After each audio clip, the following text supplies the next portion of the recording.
आज के वीडियो में हम लोग पढ़ने वाले हैं बहुपद को। और उम्मीद करते हैं आप लोग अच्छी तरह से पिछले वीडियो को भी देखा होगा, समझा होगा।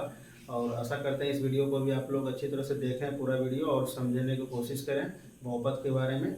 और सटीक और जो है संपूर्ण जानकारी आप लोगों को बता देते हैं।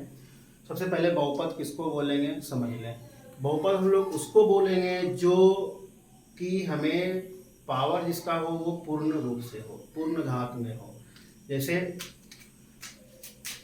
बहुपद वो होगा जिसका घात एक पूर्णांक हो, जैसे x square, 4x, 3x cube, 4x plus 1, 2x plus 1, 3x, 4x square minus 3x।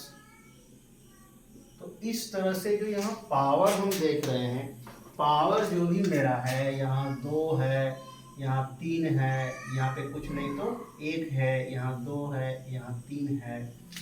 तो ये जो पावर है यहाँ भी 1 है, यहाँ भी 1 है, जहाँ कुछ नहीं तो वहाँ 1 है। तो बहुपद वो हुआ जिसका घात एक पूर्णांक हो या पूर्ण रूप में हो।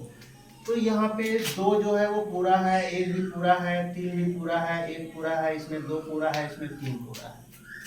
तो मतलब पूर्ण का मतलब हुआ कि वो पूरा पूरा। लेकिन यदि बटे में रहता है तो ये मेरा बहुपद नहीं होगा।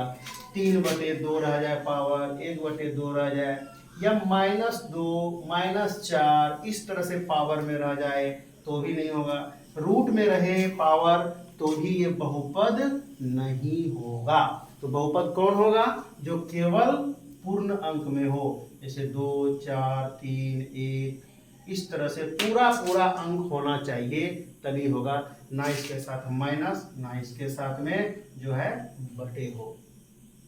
तो इस तरह से हम लोग कह सकते हैं कि ये मेरा बहुपद कब होगा? जब पूरा पूरा अंक हो। अब हम लोग देखते हैं कि बहुपद के प्रकार। तो यहाँ जो हमारे सिलेबस में दिया गया है तो उसको देख लेते हैं। सबसे पहले रैखिक बहुपद, सॉरी शून्य बहुपद। तो वैसा बहुपद जिसका अधिकतम घात क्या हो? शून्य हो। जैसे हम लोग इसको लिख सकते हैं x पर पावर 0 + 1 या केवल x पर पावर 0। ये मेरा शून्य बहुपद है, मतलब पावर जो हो वो क्या होगा? मैक्सिमम 0 होगा। इसको हम लोग शून्य बहुपद बोलेंगे। लेकिन रैखिक बहुपद क्या होगा? जैसे x - 3, x + 4, 2x + 1 इस तरह से लिख सकते हैं। क्योंकि यहाँ x पे अधिकतम पावर जो है वो कितना है? 1 है। x पे कुछ नहीं पावर तो यहाँ 1 है, कुछ नहीं तो 1 है। इसीलिए हम लोग इसको रैखिक को हम लोग जो है कैसे बोल सकते हैं? जिसका अधिकतम पावर 1 हो वो रैखिक बहुपद होगा। अब द्विघात क्या है? जो यहाँ पे हम लोग को पढ़ना है, इसी को पढ़ना है, द्विघात पढ़ना है। तो ऑब्जेक्टिव क्वेश्चन में ये सब पूछा जाता है, रैखिक बहुपद के अधिकतम घात कितने होते हैं? तो रैखिक बहुपद के अधिकतम घात 1 होते हैं। अब द्विघात का उदाहरण ले लेते हैं। तो इसको हम लोग x² 4x - 3 लिख सकते हैं, या फिर 3x² + 4 भी लिख सकते हैं, या इस तरह से कि 4x² - 3x + 2 ऐसे भी लिख सकते हैं। तो अधिकतम घात यहाँ कितना है? 2 है, लेकिन इस पे 1 है। तो 1 है ऐसा नहीं है रैखिक हो गया। अधिकतम कितना है? 2 है, तो ये हो गया द्विघात बहुपद। तो द्विघात बहुपद का अधिकतम घात कितना हुआ? 2 हुआ। तो त्रिघात इसी तरह से त्रिघात है, तो त्रिघात का भी उदाहरण हम लोग देख सकते हैं। तो क्या हो जाएगा त्रिघात का? जिसका अधिकतम घात 3 हो। अधिकतम घात का मतलब हुआ x³ 4x 3x² -4 इस तरह से कुछ भी हम लोग लिख सकते हैं। मतलब कहीं पर पूरे बहुपद में कहीं पर भी यदि हमें 3 दिख जाए, सबसे जो बड़ा पावर होगा पूरे में, तो वो हो जाएगा उस बहुपद का नाम। तो यहाँ त्रिघात का कितना हो गया?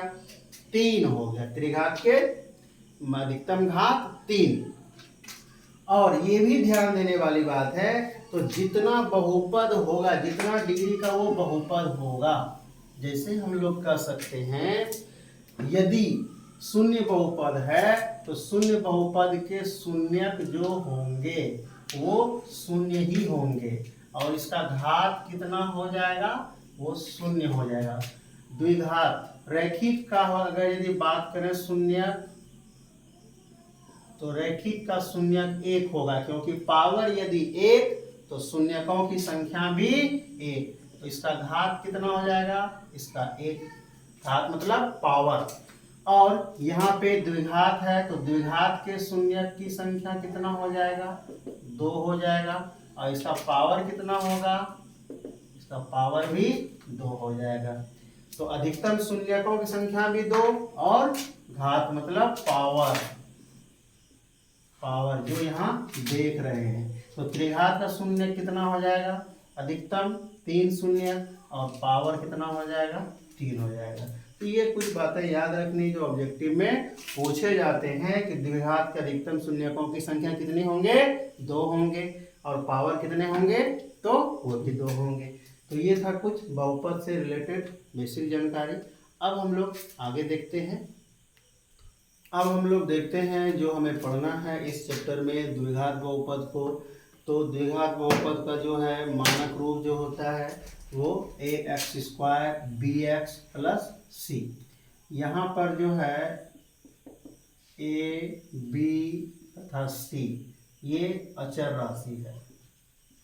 अचर राशि मतलब हुआ कि ये a b c का मान जो है वो दिया रहेगा, संख्या रहेगा, 2 5 7 जो भी रहे वो कांस्टेंट है, अचर राशि है। तो ये फॉर्म हो गया द्विघात बहुपद का, इस रूप में मानक रूप हुआ। लेकिन हम लोग सवाल में देखेंगे आगे। अब यदि हम लोग मान लेते हैं इस मानक रूप का कि 2 शून्यक है, माना 2 शून्यक अल्फा और बीटा, इस बहुपद के 2 शून्यक होंगे, पावर 2 है तो शून्यक भी 2। तो